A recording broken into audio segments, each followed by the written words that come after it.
Good evening and welcome to the Whaler Guys. I'm Jerry Irwin along with Peter Hindle. Yeah.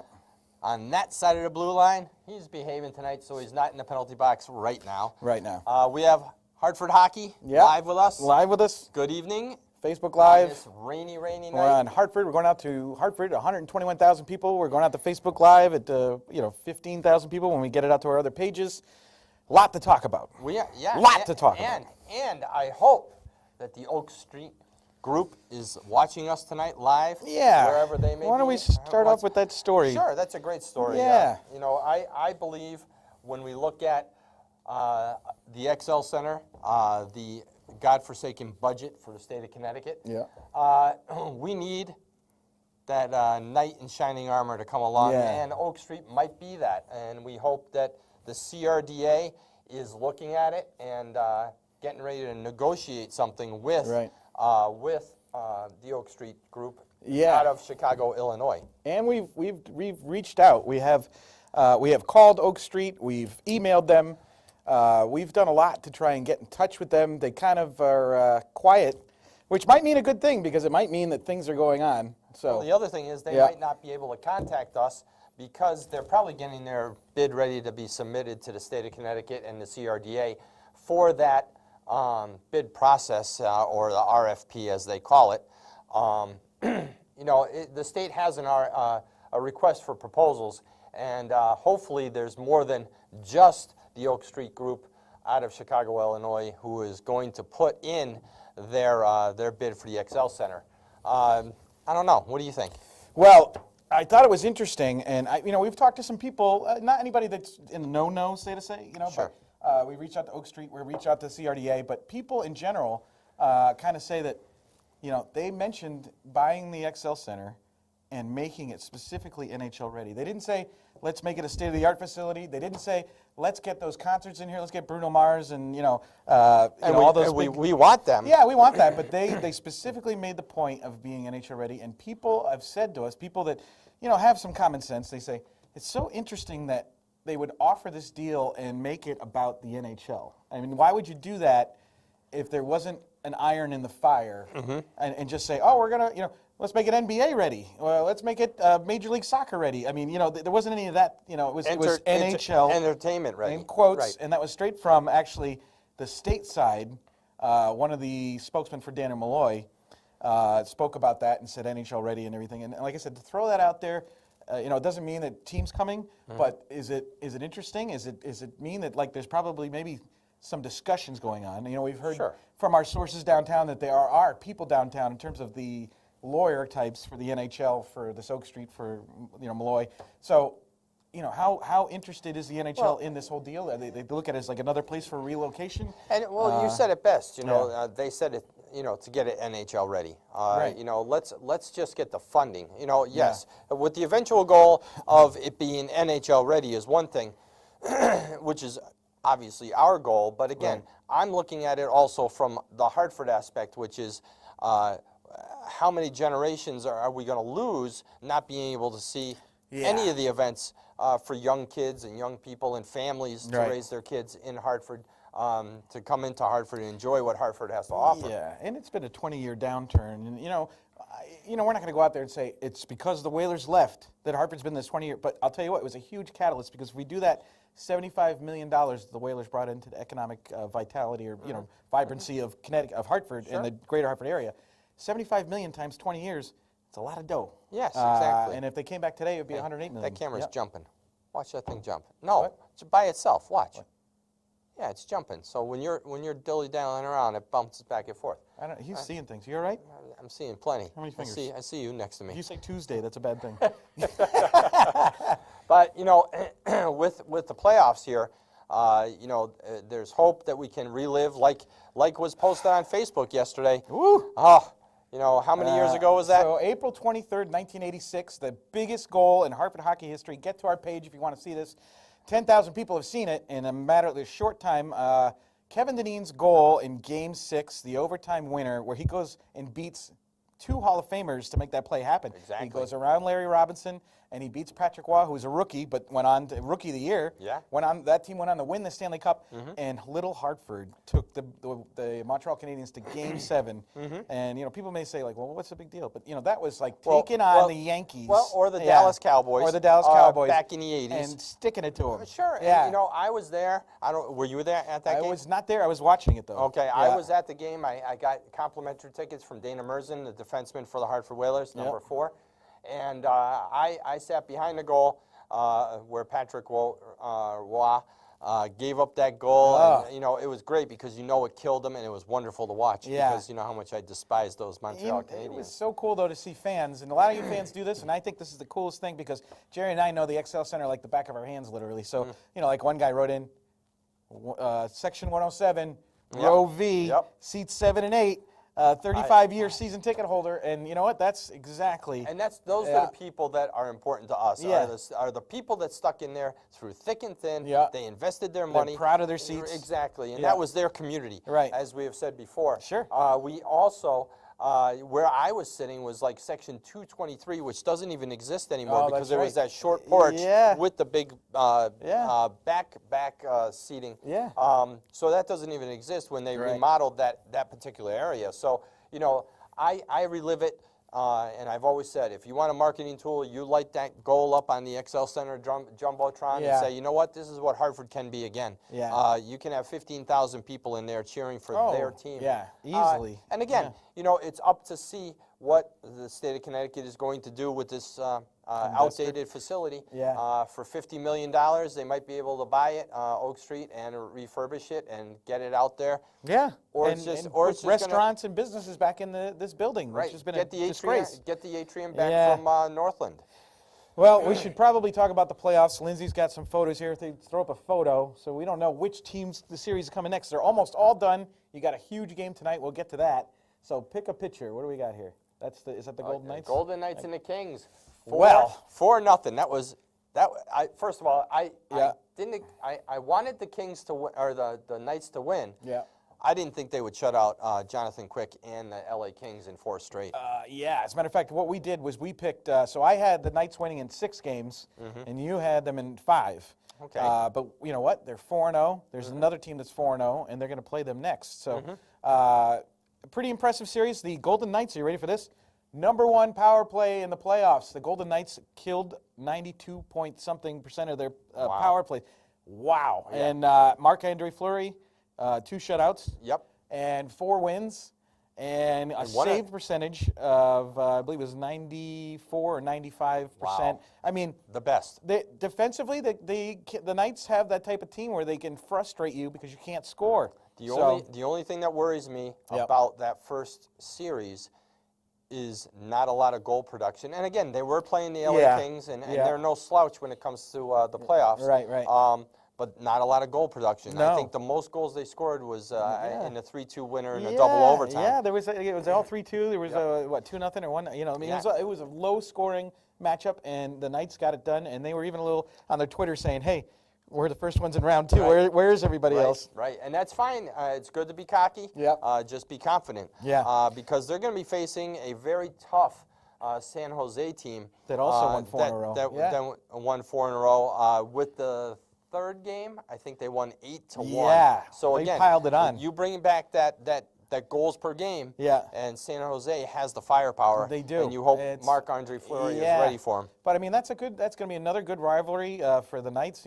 They got this thing with the Kings going well.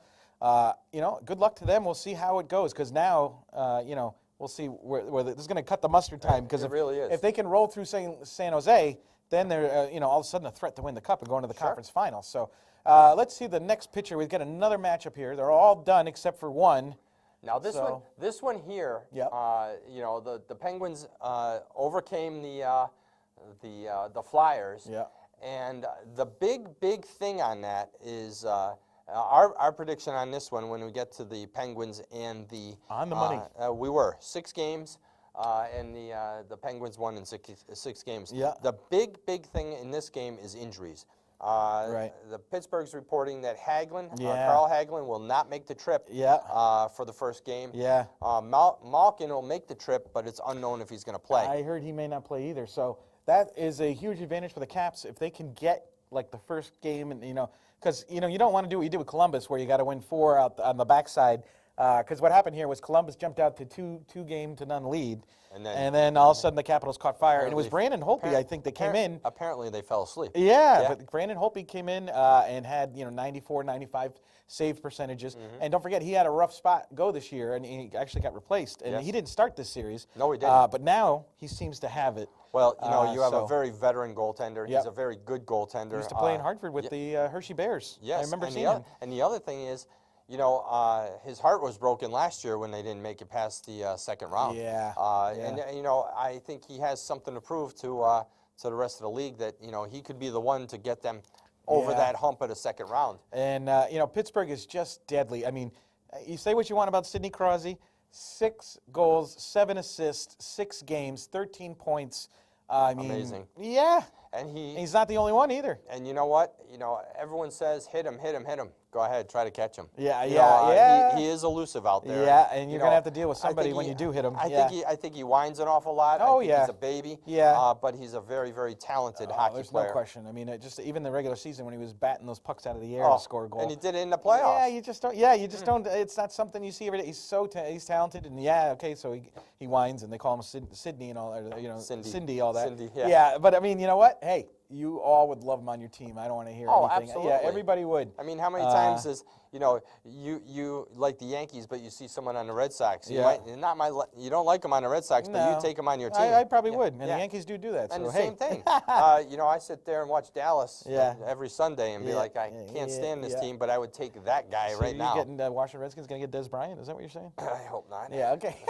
These things. All right. So Pittsburgh moves on. We got another matchup, right? Yeah. So, you want to say anything about Pittsburgh? No, I thought we were going to do a selection there, but we can do that later on. Yeah, sure. The Lightning and the Devils. We picked the Lightning to win. Yeah. This one went 5 games, right? We got it right on the money. 5 games. So, and the Lightning, we both selected the Lightning to win in 5. It was kind of it seems like when teams are overmatched and they lose the first 2 games, somehow they win the 3rd game. So the Devils won the 3rd game. And that was it. I think it happened with Colorado. They won the 3rd game. Yep. So these teams that lost, they get 1 good game in, and then it seems like it's going to be a series, but it just didn't happen. And Tampa Bay, the most deadly offensive team probably in this entire playoffs. I mean, they're just very deadly on the offense. I forget what the stat was on them, but they had, I want to say that they, I forget who had the best power play, but I think it was them. It was the Capitals, actually. We missed it. The Capitals had a 33% power play in their series with Pittsburgh. Tampa Bay did well, too. And that probably happened the last 2 games. Yeah, it did. When Columbus started to fall apart. I mean, I watched. How about Tortorella? I watched one night where they were on the power play, and you see Ovechkin over on the left wing. Yeah. And he parks over there. Yeah. He parks over there. And what happens? A one-timer and blows it by the goalie, and I forgot if it was Corey Schneider or the Kincaid. Kincaid. But it just blew it by him. I mean, there was nobody in front of him. The guy is amazing. The Devils are really overmatched, but kudos to them because they were horrible last year. They got into the playoffs. Sorry, it was you were talking about that one-timer, And it was ugly. Yeah, that's right. He's deadly too. It's him and Sidney Crosby. This is going to be a heck of a series. It's always that way. Will Pittsburgh, be able to hang on? They won the last 2 cups, and can Capitals get by the 2nd round? That's what's going to happen there. Tampa Bay goes on. I think that they are. They're going up against Nashville. Yeah, they got to cut out. Nashville is. No, they'll be going up against. I'm sorry, Toronto the winner Bruins. So they're sitting relaxing right now. Yeah, they are, which is not good. Down in St. Pete. Yeah, they're hanging out in the sun. So. And when you look at, and we'll go to the next slide now, Lindsay. Yeah. See what's coming up for the next one, and when you look at. Here's a good series too. The Jets and the Wild. Yeah. I wanted the Jets. You wanted the Jets. Yep. And we picked them. Yep. I picked them. You picked them in 5. I picked them in 6, and they ended up winning in 5. So you won that one. Yeah. But as we look at it, when it comes to the Wild, they just couldn't catch up to the momentum the Jets had, and the Jets, especially with their passion this year. Yeah. And their fans were off the hook. They were. I wanted to take a plane and go and sit there in that the whiteout. in the whiteout. It was Yeah. just amazing. And Yeah. you know, when you look at teams like Winnipeg, even Colorado, Jersey, as we discussed before, Colorado and Jersey over the last last year specifically came in second to last and last place, and made tremendous strides this year. And it's nice to see that with hockey. And you don't see that with other sports, that you see that much of a real improvement over one season. The Jets move on to one of the final 8 teams. Good for them.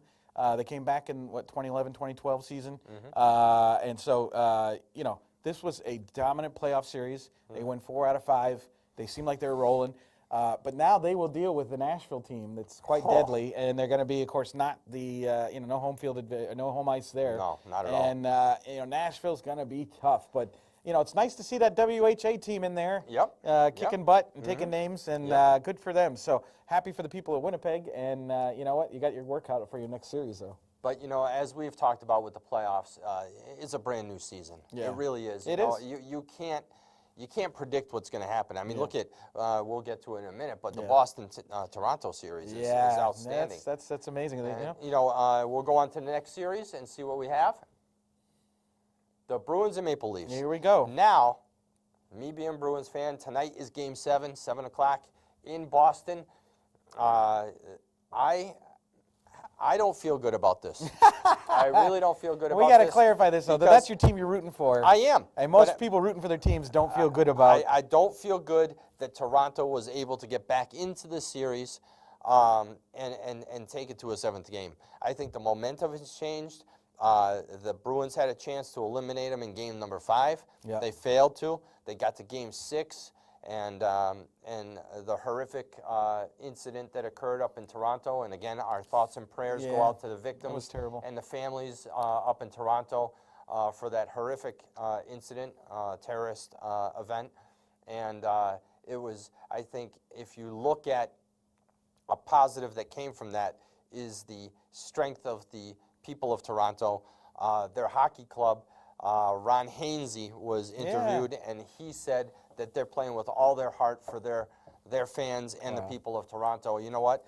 Again, hockey players always do it better than anyone else. Yeah, they do. Ron Hainsey is a native of Connecticut, South Windsor, and you know, props to him for putting it out there in a very, very eloquent way when he was interviewed on I believe it was Canadian TV. Yeah. You know. That's what I think ruined it for the Bruins. Yeah. Toronto came out with all the passion to play for their fans and their city, and now it has put, I think, the Bruins behind the 8 ball. And because you know what, you had a 2-game lead on these guys, and you let them back in. They did. Let them back in. Totally did. And they were flat as hell in game number 5. Yeah. And then game 6, you know, Toronto just emotionally beat them. Yeah, and you know, the Toronto goaltending has just been phenomenal. Frederick Anderson is standing on his head. Yeah, he is, and you know, he's playing very well. So they have to cool him down. Now I'm going to make you feel better about this tonight. Are you ready? So you're going to make you feel better about the Bruins. About the Bruins, which you know, I almost threw up right there. Actually, to be honest with you, so we should do our picks. So Jerry took the Bruins in 6. I took the Bruins in 7. I think the Bruins win tonight. Well, there it is again. I think the Bruins advance tonight, and I'll tell you, this is going to make you feel better, right? So, in Game 7 experience between the two teams, the Bruins have 13 players that have played in Game 7s. They played 61 Game 7s. Wow. That's a lot of good experience. Mm-hmm. Now, the Toronto's not that far behind, but they have 11 players that have played in Game 7s and 31 games. Okay. So the Bruins have more experience about the pressure of this. It's a home ice. Mm-hmm. You know, everyone's going to be nuts there. Mm-hmm. You know, unless Toronto jumps out to a 2-0 lead, the place is going to be rocking. And I think the Bruins win today. I think that they win tonight. I think they win. I don't think it goes into overtime when we're up till 3 a.m. I think, you know, maybe they win 4-2, something like that. I believe the Bruins win, and it's going to be by 1 goal. 1 goal. 1 goal. Yeah.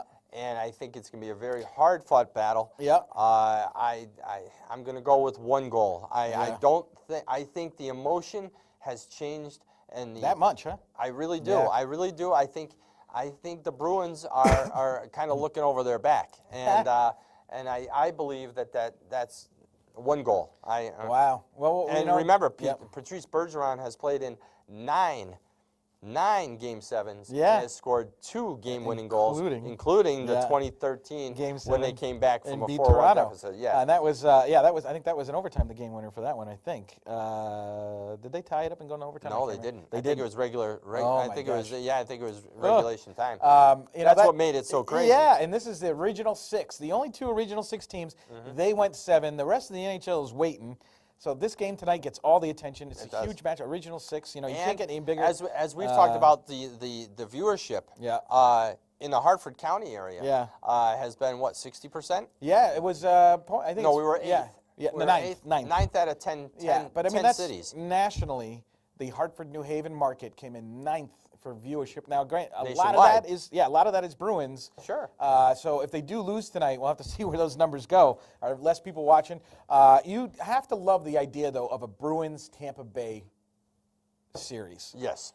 More than a Toronto and Tampa Bay series, only because I'm saying the Bruins and Tampa they've been down this road. They don't like each other. So that would be impressive. We have a you question. got Toronto and Tampa Bay. We have a question from Jason Palmer. Good evening, Jason, and thank you for joining us.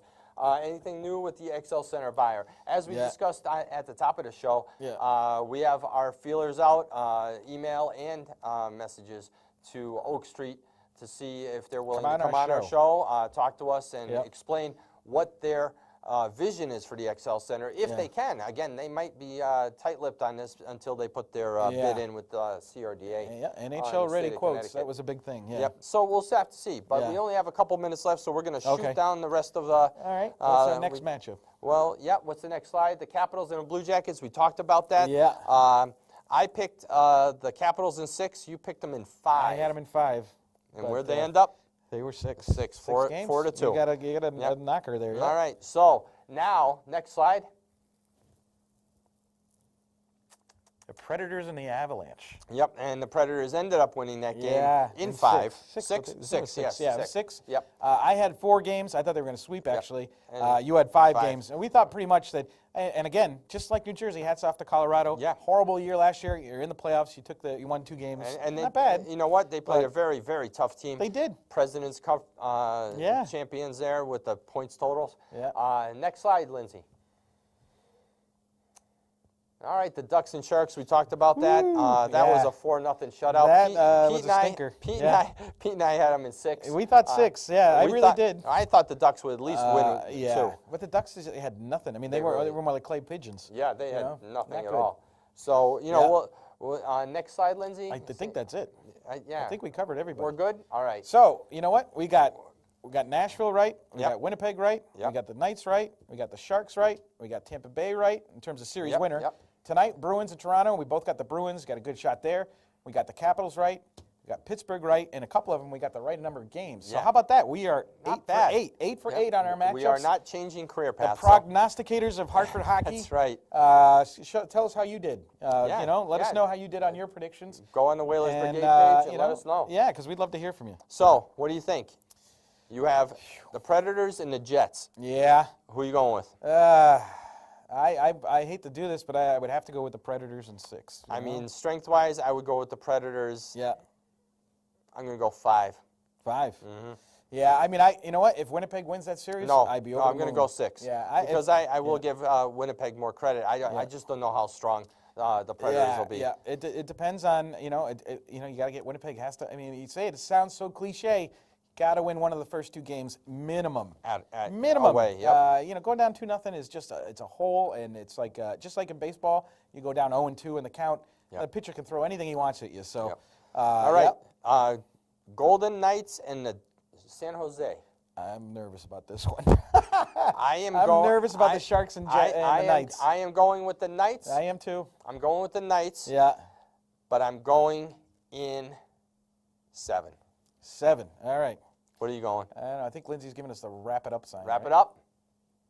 Oh, all right. We got to wrap it up. We will get back to our predictions next week. Yes, and we're sorry we were gabbing too much, but half hour goes really quick here. Yeah. So we will see you next time on the Whaler, guys. You guys are the Brigade, and we are one nation under green. Have a great night, everyone.